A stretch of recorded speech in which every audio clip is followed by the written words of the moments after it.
वो कहते हैं ना कि बॉस थोड़े मनचले होते हैं। वैसे नक्श तो बिल्कुल भी वैसा नहीं था, लेकिन ब्यूटी को देखकर तो अच्छे अच्छे फिसल जाते हैं।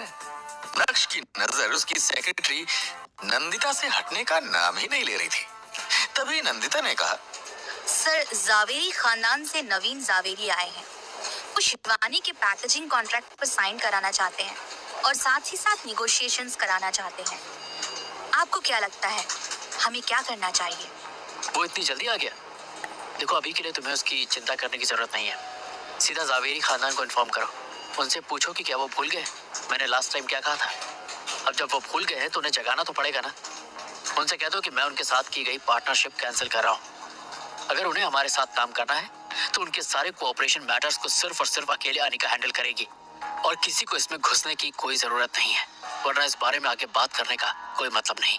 ये बोलते हुए अचानक से नक्श को एहसास हुआ कि दर्द के मारे उसका सर फटा जा रहा है। अपनी आंख बंद करके नक्श चेयर पर ही पसर गया और अपने ही हाथ से अपना सिर दबाने लगा था। सेक्रेटरी नंदिता ने अपना सिर हिलाते हुए कहा, तो क्या नवीन जावेरी को बैठाकर रखना है और क्या ये बात जावेरी खानदान तक पहुंचानी है? हाँ, बिल्कुल। नक्श के मुंह से ये सुनते ही नंदिता केबिन से निकल गई थी।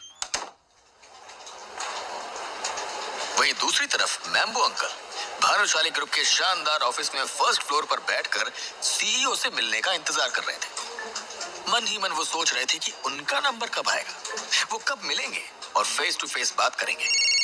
बेचारे मैम्बो अंकल, उनका नंबर तो नहीं आया, लेकिन उनके पास कल्याणी का कॉल जरूर आ गया, जिनसे उन्हें पता चला कि उन्हें यहाँ से निकलना होगा। कॉल रखने के बाद मैम्बो अंकल के चेहरे पर पजल्ड लुक था।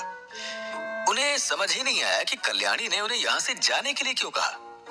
जब वो सुबह सुबह भानुशाली ग्रुप के लिए निकल रहे थे, तब तो कल्याणी के चेहरे पर मैम्बो अंकल को लेकर फुल कॉन्फिडेंस नजर आ रहा था। तो फिर अब अचानक से कल्याणी की टोन क्यों बदल गई? मन ही मन ये सोचते हुए मैम्बो अंकल का ध्यान लिफ्ट की तरफ गया। 5 मिनट और इंतजार करने के बाद भी जब भानुशाली ग्रुप में से कोई भी उनसे मिलने नहीं आया, तो तुरंत ही वो उस ऑफिस से निकल गए थे। जावेरी खानदान के मेंशन में एक बार फिर से पूरा परिवार इकट्ठा हो गया था। कल्याणी ने फिर से एक फैमिली मीटिंग जो बुलाई थी, लेकिन इस मीटिंग में अनिका और चित्रा को शामिल नहीं किया गया था। ये लोग मेरे साथ ऐसा क्यों कर रहे हैं? अनिका में ऐसा क्या है जो वो मुझसे भी बेहतर है? उसकी खुद की कंपनी तो उससे संभाली नहीं जा रही है, बंद होने की कगार पे खड़ी है। मुझे तो लगता है कि भानुशाली ग्रुप का नया सीईओ ही बेवकूफ है। आज नहीं तो कल देख लेना कि इस नए सीईओ की वजह से ही भानुशाली ग्रुप डूब जाएगा। जब मैम्बो अंकल लौट कर आए तो उन्हें कल्याणी से पता चला कि भानुशाली ग्रुप उनके साथ की गई पार्टनरशिप को कैंसिल कर रहा है। ये सुनकर मैम्बो अंकल अचानक से फ्यूरियस हो गए। मैम्बो अंकल को समझ ही नहीं आ रहा था कि आखिर भानुशाली ग्रुप को उनसे क्या दुश्मनी है। ठीक है, कोई बात नहीं अगर उन्हें जावेरी खानदान के साथ काम नहीं करना है, लेकिन ऐसा भी नहीं है ना। भानुशाली ग्रुप चाहता है कि जावेरी खानदान के कोऑपरेशन मैटर्स सिर्फ और सिर्फ अनिका हैंडल करे, जिसे मैम्बो अंकल बिल्कुल भी पसंद नहीं करते। कल्याणी ने मैम्बो अंकल की ओर देखा जो गुस्से से हवा में उड़ रहे थे। भानुशाली ग्रुप जिस तरह से मैम्बो अंकल से पेश आ रहा था, उससे कल्याणी भी खुश नहीं थी, लेकिन वो कर भी क्या सकती थी। कल्याणी ने मैम्बो अंकल से कहा, नवीन, आराम से, पूरा परिवार यहाँ बैठा है, शांति रखो। उसके बाद कल्याणी ने बाकी लोगों की ओर देखते हुए कहा, इस मैटर के बारे में आप लोग क्या सोच रखते हैं? हमें क्या करना चाहिए? दादी, भानुशाली ग्रुप के सीईओ ने बिजनेस कॉर्पोरेशन के लिए सिर्फ अनिका को ही क्यों चुना है? उन दोनों के बीच में ऐसा क्या रिश्ता है? परिवार के एक मेंबर ने अपनी आवाज उठाते हुए कहा, हाँ, क्यों ना हम इस बारे में अनिका से बात करें। अगर वो एक दूसरे को जानते हैं तो भानुशाली ग्रुप के साथ काम करना हमारे लिए और भी ज्यादा आसान हो जाएगा। दूसरे मेंबर ने भी अपनी राय सामने रखी। जहाँ तक मुझे याद है, अनिका ने हमसे कहा कि वो लास्ट टाइम भानुशाली ग्रुप के ऑफिस गई थी, तब उसने सीईओ को देखा भी नहीं था। उसकी तो मुलाकात ही नहीं हुई थी। ये कैसे हो सकता है? सीईओ तो अनिका के लिए पागल हो रहा है और यहाँ अनिका कह रही है कि वो मिली नहीं। वो हमसे झूठ बोल रही है। एक जवान और खूबसूरत लड़की और दूसरी तरफ जवान और अग्रेसिव सीईओ। अगर वो एक दूसरे को अच्छे से नहीं जानते तो ये कोऑपरेशन इतनी आसानी से नहीं होता। मुझे तो उसकी बातों पर बिल्कुल यकीन नहीं है। मैम्बो अंकल का भांजा, जो पूरे समय मैम्बो अंकल के साथ ही रहता है, उसने भी अपनी राय पेश की। जब जावेरी खानदान के बाकी लोगों ने ये सुना तो वो भी धीमी आवाज में इस टॉपिक पर डिस्कशन करने लगे थे। हाँ हाँ, हो सकता है कि अनिका ने उस सीईओ को किसी और तरीके से पटाया हो जिससे चीजें काफी स्मूथ हो जाए, उसके लिए भी और हमारे लिए भी। वैसे भी उसका पति तो पूरा ही यूजलेस है यार, कोई जॉब थोड़ी करता है, घर पे बैठा रहता है। और यानी का वो बहुत ही स्ट्रॉन्ग विल्ड औरत है भाई, शायद वो ये सब अपने फ्यूचर को सिक्योर करने के लिए कर रही हो। सभी लोगों का डिस्कशन सुनने के बाद मैम्बो अंकल काफी बेटर फील कर रहे थे। उनके चेहरे पर एक मुस्कान आ गई थी, हालांकि उन्होंने तुरंत ही उस मुस्कान को छिपा लिया था। अनिका कल्याणी के सबसे बड़े बेटे की बेटी थी। जब उसने देखा कि लोग अनिका के लिए कुछ भी अनाप शनाप बोले जा रहे हैं तो तुरंत ही कल्याणी ने 2 बार खांसते हुए सभी को इशारा किया कि वो अपनी बकवास बातें बंद करे। भले ही कल्याणी अनिका को पसंद नहीं करती थी, लेकिन कल्याणी को अपने बड़े बेटे से बहुत प्यार था।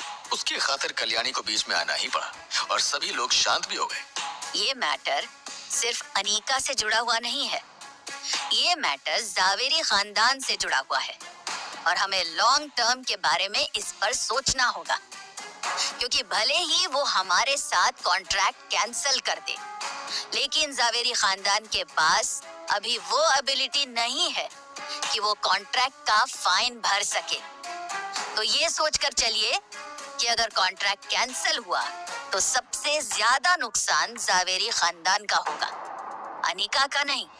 कल्याणी ने सिचुएशन के हार्ड फैक्ट्स को बताते हुए कहा, अगर ताकत की बात की जाए तो भानुशाली ग्रुप की ताकत के सामने जावेरी खानदान कुछ भी नहीं था। अगर भानुशाली ग्रुप कॉन्ट्रैक्ट तोड़ भी देते तो जावेरी खानदान उनका कुछ बिगाड़ नहीं पाएगा।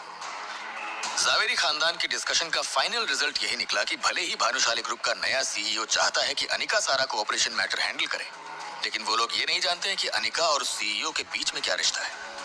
अगर रिश्ता है भी तो वो कैसा रिश्ता है, कितने दिन चलेगा?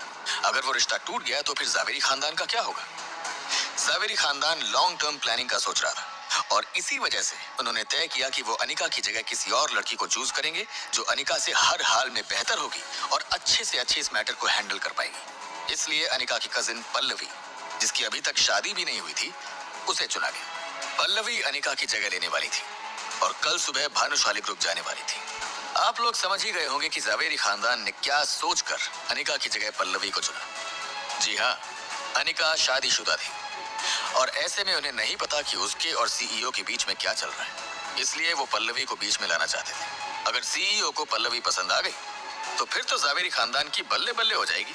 वाकई में जावेरी खानदान बहुत लॉन्ग टर्म की प्लानिंग कर रहा था। वहीं दूसरी तरफ कंपनी में आधा दिन बिताने के बाद नक्श ने तय किया कि अब उसे घर निकल जाना चाहिए। सेक्रेटरी नंदिता ने नक्श के लिए नया इलेक्ट्रिक स्कूटर का इंतजाम कर दिया था। हवा से बात करते हुए नक्श घर की तरफ निकल पड़ा। घर पहुंचकर नक्श ने देखा कि घर पर कोई भी नहीं था। नक्श को ऐसी शांत फीलिंग बहुत पसंद है।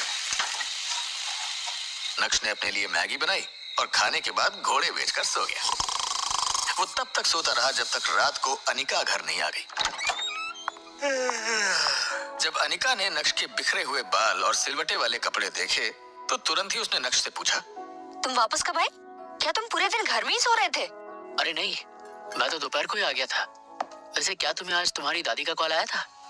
पानी का गिलास लेकर नक्श अनिका की तरफ बढ़ा जो सोफे पर बैठी हुई थी। अनिका ने कंफ्यूज नजरों से नक्श की ओर देखते हुए कहा, नहीं तो वो मुझे क्यों कॉल करेंगे? ये सुनकर नक्श अचानक से हिल गया और मन ही मन सोचने लगा, लगता है ये कल्याणी अभी भी मेरी बात को सीरियसली नहीं ले रही है। लेकिन नक्श ने अपने इमोशंस को बिना एक्सप्रेस किए और शांत रहते हुए बोला, अरे कुछ नहीं, मैंने तो बस ऐसे ही पूछा। अपनी दादी का नाम सुनकर अचानक से अनिका को याद आया कि अब उसकी दादी माँ ने कोऑपरेशन का सारा मैटर मैम्बो अंकल के हाथ में दे दिया है। ये सोचकर अनिका को अंदर ही अंदर बहुत गुस्सा आ रहा था, लेकिन उसे इस बारे में अब और नहीं सोचना था। तुम कल रात कहाँ पर थे? अब अनिका का ध्यान पूरी तरह से नक्श पर था और जब उसे याद आया कि कल की रात नक्श घर नहीं लौटा तो वो अंदर ही अंदर और भी ज्यादा अनकंफर्टेबल फील कर रही थी।